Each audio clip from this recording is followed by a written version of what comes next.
Шаһарда отбасын қолдау орталығының ұйымдастыруымен жас отбасылардың негізгі мәселелері атты дөңгелек үстел өтті. Басқосуда жас отбасылардың алдында тұрған өзекті мәселелер талқыланып, ажырасудың алдын алу жолдары мен мемлекет ұсынатын тегін қолдау қызметтері таныстырылды. Толығырақ тілшіміз тарқатады. Соңғы жылдары алғашқы қиындықтарға төтеп бере алмай, некесін бұзатын жас отбасылардың саны артып келеді. Осындай жағдайлардың алдын алу мақсатында Тараз қаласында отбасын қолдау орталығы жұмыс істейді. Қазақстан Республикасы Мәдениет және ақпарат министрлігінің бастамасымен ашылған орталық өмірлік қиын жағдайға тап болған азаматтарға әлеуметтік, психологиялық және заңгерлік көмекті тегін көрсетеді.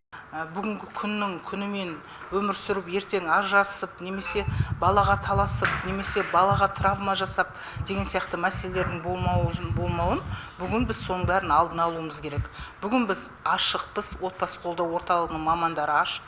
Бізде әлеуметтік, заңды және психологиялық көмек көрсетіледі, бәр көмек тегін көрсетіледі. Орталықтың жұмысы нақты нәтижесін беріп келеді. Былтыр Тараз қаласында өңірлік қиын жағдайдағы 2363 отбасы анықталған. Жүргізілген түсіндіру және медиациялық жұмыстардың арқасында 11 отбасының шаңырағы шайқалмай сақталып қалды. Ал биылғы жылдың алғашқы 6 айында 76 азаматқа психологиялық және заңгерлік тегін көмек көрсетілген.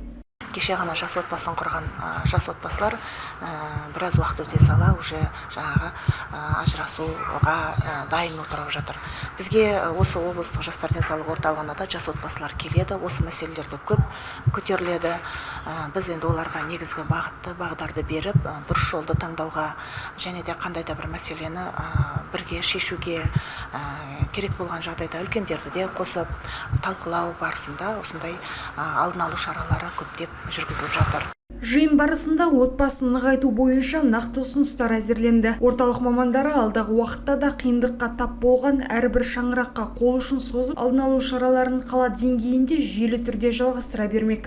Мөлдір Аманбай, Аңсар Тілепберген, Айдос Қыстаубек, Қордай 24 Ньюс.